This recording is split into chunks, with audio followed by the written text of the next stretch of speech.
lan.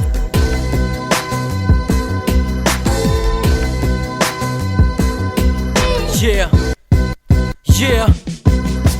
Tek bir şeydeki geri dönsün, bütün umutlarım beni gömmüş herkes.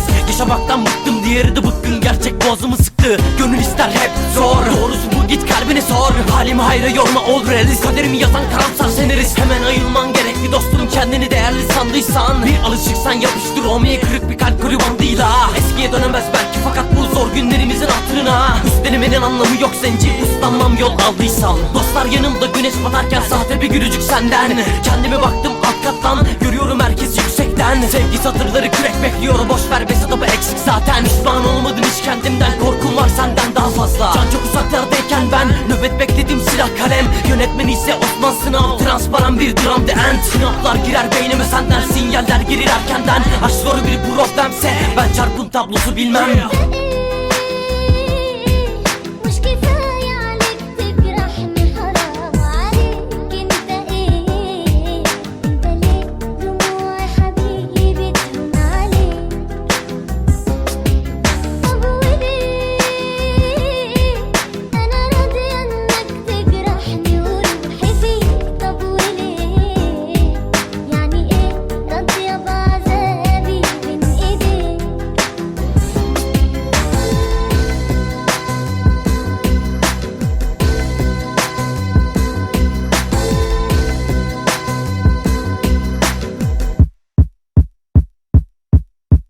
Kurduğum düşler yıkılmak üzere, topraktan düzme insan. Yanlış davran, keskin tırpan sensin, hayatta güçlü bir kalkan. Bu sokakta her nefes alışım yaratır kendimi en başlardan. Pişmanlığına karşı şimdi hesabı sorsan taşlardan. Dargın bakışın anlamı kalmadı, boşver geleceğimiz çok farklı. Ağladığım her dakikada yorgun gözlerim kimseyi görmez sandım. Ve uyandım uykumdan, kabuslar bizleri almadan önce. Yazdığım her satırda gerçek aktı, gemiler battı bu gece. Razıysan canımda ol ve aydınlığa çöker bir gölge. Bu bünye acıya dayanmaz, ismim yazmaz paslı bir künye. Sisli bölge sakin rapçi, morfin etkisi herkese tepki. Soru sormak şimdilik yasak, cevaplarımda hain yetki. İzlediğin filme baksana, yaşananlardan kesit bir parça. Perde kapanmaz ani burada, yaşadıklarımız hep mi akılda? Kursatlı karanlık vakit, bahsettiğimiz zamandan nakit. Boktan bir hayatınız var, günahını öde hadi taksit taksit.